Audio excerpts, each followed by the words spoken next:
Hello everyone and welcome to English 150, our flipped classroom for September 27th, 2016. Today I'll be speaking about the sonnet, a poetic genre in which the form of the poem truly determines its content and vice versa. They are mutually complementary. I'll try to make this as close as possible to the kinds of discussions we carry on in class on a regular basis, with the exception, of course, that I don't have your feedback, so I'll be doing all the talking. With that in mind, let's get right into it. The first point I want to make about the sonnet form is how much of a Renaissance product it truly is. And that's because the sonnet stands for the pursuit of perfection, of creating beautiful things with mathematical precision. And you might think about the sonnet as a kind of machine of language in which all the parts have to operate in perfect harmony for it to work. This machine then is fine-tuned to produce a very particular kind of poem. So you cannot have, for example, an epic sonnet. An epic is a very long poem, usually goes for pages and pages, sometimes books and books. You cannot have a haiku sonnet. A haiku is just 3 lines. So within that 14-line structure of the sonnet, the poet has to produce something that's extraordinarily interesting, provocative, sometimes even unorthodox and controversial. Regardless, what it does is present an incredible challenge to the poet. And we will certainly see that in the 2 sonnets we will look at in this class. And today we're going to look at one very famous sonnet, in fact. Another major characteristic of the sonnet is that it is a lyric poem. And as we know, a lyric compresses emotional content. It's highly emotive. The sonnet usually compresses a single concept or experience, again a very passionate experience, and translates that into a very short, clipped, terse narrative. Because the structure of the sonnet plays on contradictions, it presents a problem and it usually offers a solution, or at least it gestures towards a solution. That produces what I'm calling here this play of contradicting thoughts and emotions, almost like a dialogue within the form. It celebrates love, and I'm sure if I asked the class, what is a sonnet about, most of you probably would have come up with this answer. We complicate that answer a little bit in this course because we've looked at the 2 major varieties of love that we derive from ancient Greece. So eros, sexual, bodily love, versus agape, spiritual, mind-based love, usually connected to the divine. And we'll see both of those expressions, emotive expressions, affective expressions in the poems that we will look at in the 2 sonnets. The first and most famous kind of sonnet is the Italian sonnet, also known as the Petrarchan sonnet, named after the poet Petrarch, and I'll talk about him very soon. And it's divided into 2 parts. The first part is the octet, and that's from the Latin for 8, so 8 lines with a fairly predictable rhyme scheme, A, B, B, A, A, B, B, A. You don't need to remember that particular configuration, but it's worth knowing, just like we would look at auto parts if we were studying how a car is made. The second part of the Petrarchan sonnet is the sestet, so 6 lines with a different rhyme scheme following the alphabet, C, D, C, C, D, C. Keep in mind this rhyme scheme may vary and often does vary. And as you will recall from just a few points up, because the sonnet is a play of contradictions, there is a turn from the Italian volta that happens between the 8th, and 9th lines. And that's the contrast, that's the signal, that's the turn that marks that contradiction, that contrast. So usually the first half of the sonnet, the octet, poses a problem, and the sestet goes on to answer it, or at least to attempt to offer a resolution to that problem posed in the first part. Because the sonnet provided such intellectual stimulation, such pleasure to audiences, it really became the dominant mode of poetic expression for the next 3 centuries. That's how important it is as a poetic genre, and that's why, of course, we're studying it in class. And no one truly embodies the sonnet form more than the Italian poet Petrarch. He was born in 1304, died in 1374, and so he lived his entire life in the 14th century, the Quattrocento, one of the high points of the Italian Renaissance. Petrarch was not only a poet, he was also an intellectual, a humanist, and in many ways the first modern poet, the creator of the sonnet, this highly accomplished, highly demanding, highly formulaic poetic genre. And it's a poem, again, that demands perfection. And that high benchmark that he set would influence many English poets, including Chaucer, Shakespeare in particular, and also Edmund Spenser. One of the points about Petrarch, which of course locates him, situates him fully within the Renaissance, that rebirth of the classics, which we've talked about in class, is his wide knowledge of the classics. And he's very much indebted to Catullus in particular, right? So he recovers that classical Latin tradition, language, diction, and also the subject matter. The lyric form is very much a part of the sonnet, and Petrarch is fully embedded in that world. He wrote in Latin, like so many other authors of the period, but he also wrote in Italian, which makes him quite modern for his time. So, and of course, if you're writing in a language that everyone speaks, you're much more likely to be read. So he becomes incredibly popular because he's not just writing to the elites in Latin, which very few people could speak and read. He's now writing in the language of the people, in the language of the demos, the population at large. His most famous work is a collection called Canzonere, Songbook, and he published them around 1327, so he's still quite young. And from the name itself, canzone, songs, that connects his poetry to that lyric tradition that we've talked about since day one, the connection between poetry and music. And Petrarch is still embedded in that tradition. He sees poetry as a form of canzone, as a form of song.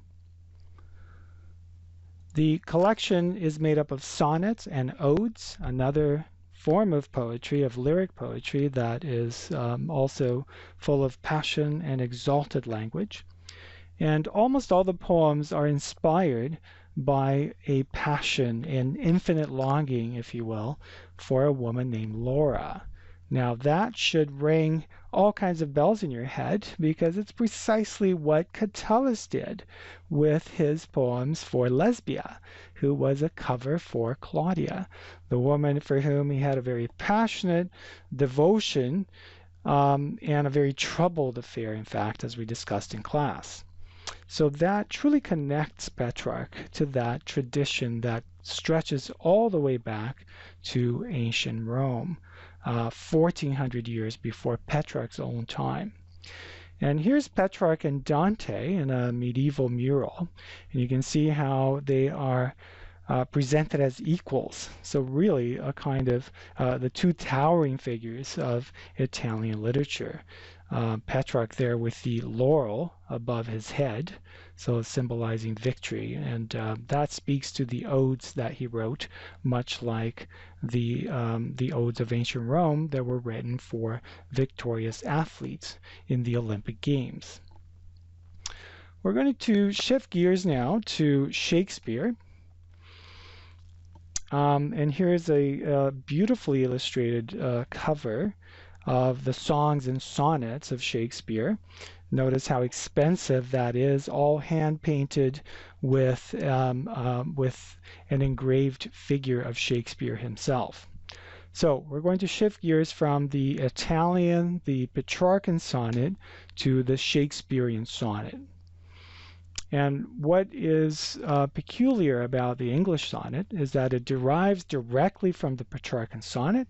So we're still in the world of the 14 lines, but we're now in the iambic pentameter beat. So, and as we discussed in class, when we talk about the pentameter, we're talking about penta, 5, from the Greek for 5. So 5 beats or iambs per line.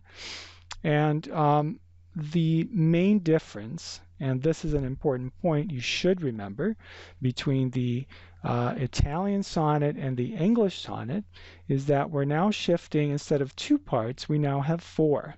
So an easy way to remember is that the English sonnet doubles the parts. And so what we now have are 3 quatrains, so 3 stanzas of 4 lines each, and we end with a couplet. So whereas the Italian sonnet, as you may recall, had a turn, a change in content and subject matter from the problem to the resolution, with the English sonnet, the Shakespearean sonnet, that turn now takes place much later. It takes place in the last 2 lines, the couplet, the rhyming couplet at the end. Again, the poetic structure is fairly predictable, and with Shakespeare, it rarely changes. A, B, A, B, C, D, C, D, E, F, E, F, and the rhyming couplet at the end, G, G. So you can see that repetition there, really signaling the emphasis and the resolution to the problem posed by the first 3 quatrains. And I've put the structures side by side so you can see there the difference between the two. And if we were in classroom, we would talk about what that means. We will have a chance to do that when we look at one of Petrarch's sonnets. For now, I still want to talk a little bit about prosody, and then we will look at a Shakespearean sonnet. And I just want to come back and consolidate this knowledge that we began to explore in class last week. And I have a little exercise for you. I mentioned Edmund Spenser before. Here he is again with a poem called Amoretti, Sonnet 75. And here's the first quatrain. Okay, so this is very much written in the Petrarchan register, and you can see there from the very title, Amoretti, little love, right? So from the Latin for amor, amore. And if you look at the first 4 lines here, one day I wrote her name upon the strand, but came the waves and washed it away. Again I wrote it with a second hand, but came the tide and made my pains his prey. The rhyme scheme is very apparent from the start, right? So A, B, strand rhymes with hand, so we have A and A, away and pray, B and B, alternating. Now, for those of you who may not have been in class, we did do this exercise. How do we figure out what kind of beat this is? Well, the first thing we do is we look for the accented syllables. And it may sound artificial when you first start to do it, but then once you get the hang of it, it's really not that hard. So, and you'll have to be a bit ridiculous, a bit over the top to get this right. But so let's have a read through this again, this time emphasizing the accented syllables. And you can see here the unaccented syllables. We will put a diacritic, a mark that looks like a U, and an accent on the accented syllables. So here we go. One day I wrote her name upon the strand, but came the waves and washed it away.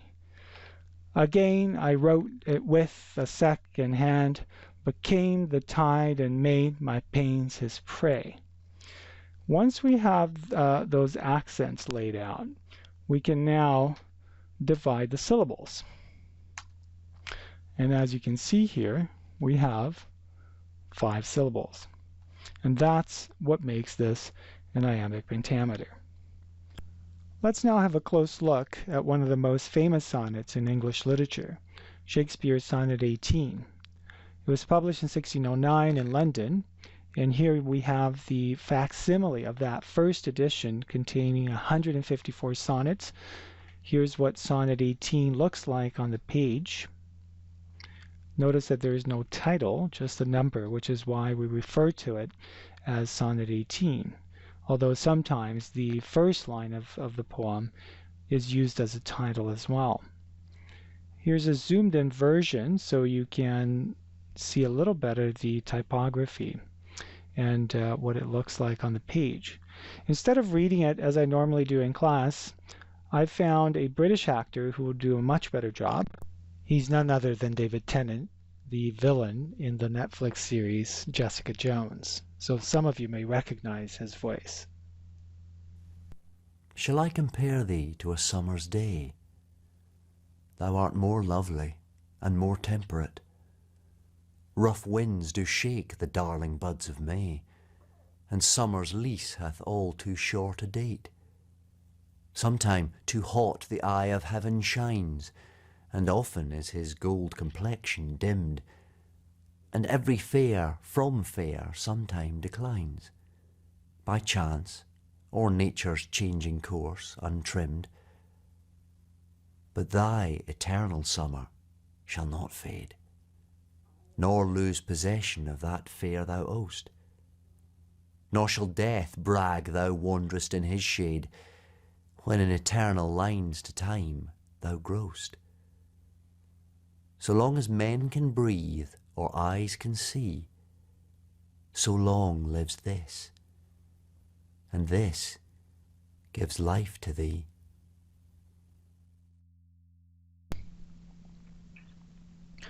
Now that you've seen the original, here's a more reader-friendly version that we can use to unpack the poem, to do a bit of prosody, close reading. And as David Tennant was reading through the poem, you might have noticed that Shakespeare taps into many of the same concerns that were very close to Catullus. And in fact, Sonnet 18 is very much in the tradition of the ancient Roman poets, in particular Ovid, whom I mentioned in my discussion of Catullus. Ovid himself very much influenced by Catullus. So this poem is a kind of, there's a line of transmission going all the way from Catullus to Shakespeare. In a sense, then, this poem is an imitation. It's a mimesis of Catullus, of the kind of poetry that Catullus wrote. And by the way, that is our keyword, mimesis. So if you've made it this far in the video, congrats. Just remember to email me with the word mimesis, and I'll be sure to give you a presence for September 27th, 2016. Let's begin deconstructing the poem by looking at its structure. It has 14 lines, which I've indicated on the left margin, so it's obviously a sonnet.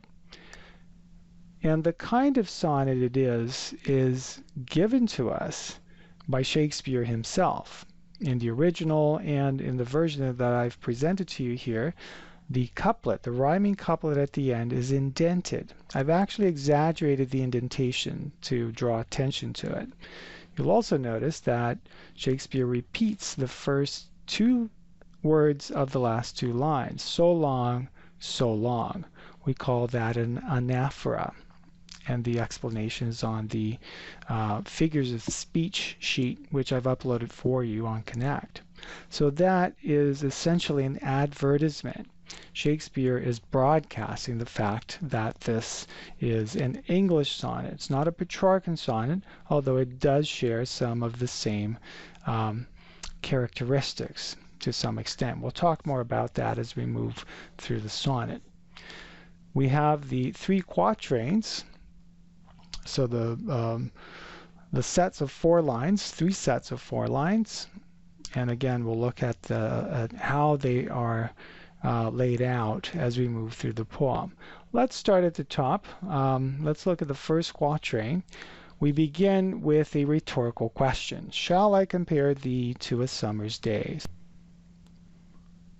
So right from the start, Shakespeare has created a sonnet, an English sonnet, that does what sonnets do best, which is to set up a situation, a problem, or a challenge in the first 3 quatrains, which the couplet will go on to try to resolve, to come to terms with. If we're talking again about a Petrarchan sonnet, that is the job of the octet, to set up the challenge, and the sestet will go on to try to come to some kind of resolution. So, and here we see that in the very first line. Shall I compare thee to a summer's day? So a very particular kind of day in the season that places us in potentially a pastoral environment, right? Idyllic, utopian. We've talked about all of this in class, but it also places us within time, within the seasons. And it raises one of the main themes in this poem, which is the theme of mutability, the theme of change. The second line, once again, is a direct address, thou art, you are. And it also sets up a direct comparison between the natural and the human elements, between summer and presumably this woman.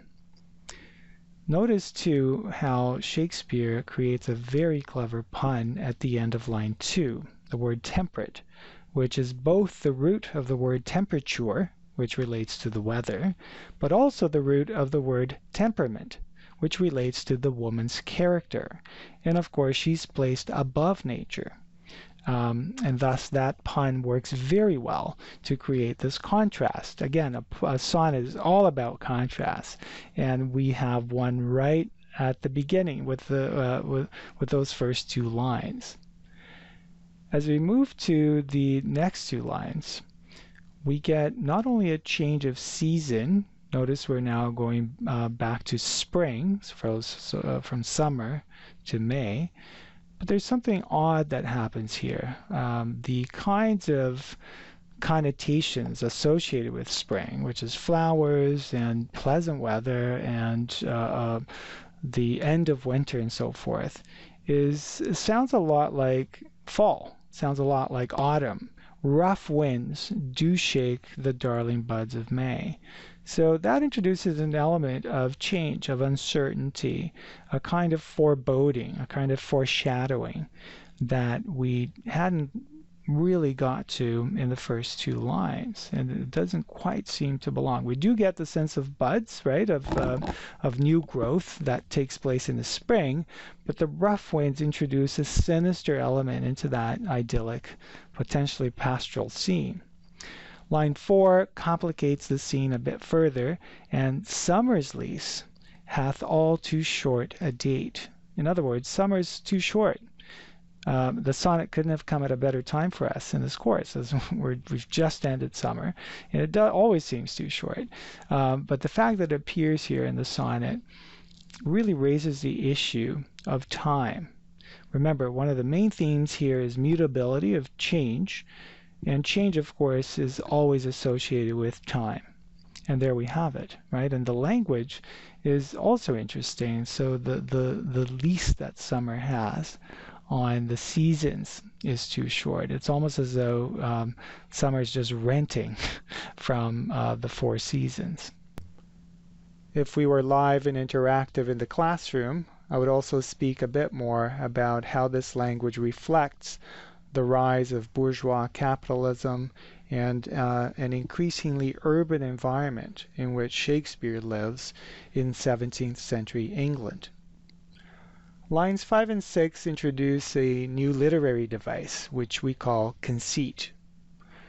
That's just another way of saying extended metaphor. What's being extended here is a metaphor for the sun, the eye of heaven, and gold complexion. They both refer to the same natural phenomenon, and the metaphor is just another way of saying sometimes it's too hot, and sometimes it's not. Sometimes the sun is dimmed by clouds, by rain, or just bad weather. Notice too that Shakespeare creates a personification here. It's not just its gold complexion, it's his gold complexion. Line 7 returns to the theme of time and decay, essentially saying that beauty at some point will decline, will vanish. Fair from fair sometime declines. Line 8 gives us a reason for this. The decline will happen either by chance, randomly, or naturally, since everything that's living will eventually age, wither, and die. Notice that Shakespeare uses a sailing metaphor in the word untrimmed. That refers to the sails of a ship, which, if untrimmed, will not catch the wind properly. Something interesting happens between lines 8 and 9. It's almost as if Shakespeare is creating a Petrarchan sonnet within an English sonnet. Notice the turn or volta indicated by the conditional but, which signals a contrast. But thy eternal summer shall not fade. This way, the subject of the poem is positioned outside of the changing seasons and essentially outside of time itself. Her beauty will not fade, as line 10 suggests. Line 11 goes so far as to say that death will not affect her, while still playing on that extended metaphor, that conceit of the sun and the summer in the figure of the shade that's being cast by death. That's to say that death will not be able to brag of having the woman under his shade, meaning buried underground. Notice again the personification, his shade. Line 12, however, suggests that there's nothing magical about this. Notice the phrase eternal lines. It reverses the effects of time. Instead of declining, the woman will grow because of the eternal lines. But that still doesn't make a whole lot of sense until we get to the couplet, the rhyming couplet in lines 13 and 14. This is the final resolution of the sonnet, and Shakespeare does a tremendous job here, wrapping everything up, because these lines explain what line 12 is all about. So long as men can breathe, or eyes can see, so long lives this, and this gives life to thee. That's the key to this couplet, the pronoun this, which refers to the sonnet itself. In other words, it's the very sonnet that we're reading 400 years after it was written that gives life to the subject of the sonnet, again, presumably the woman to whom the poet is paying tribute. This is really an extraordinary resolution because it reaffirms the power of literature to transcend time and nature itself. You may recall that one of the characteristics of the Renaissance is a sense of optimism. We talked about this in class. And here we see a clear example of that, since Shakespeare assumes that these lines will in fact be eternal, that the sonnet will continue to be read long after his own death. And we've just proved him right. Well, folks, that's all I wanted to do for today. Feel free to ask any questions about today's talk or anything else when we meet again on Thursday.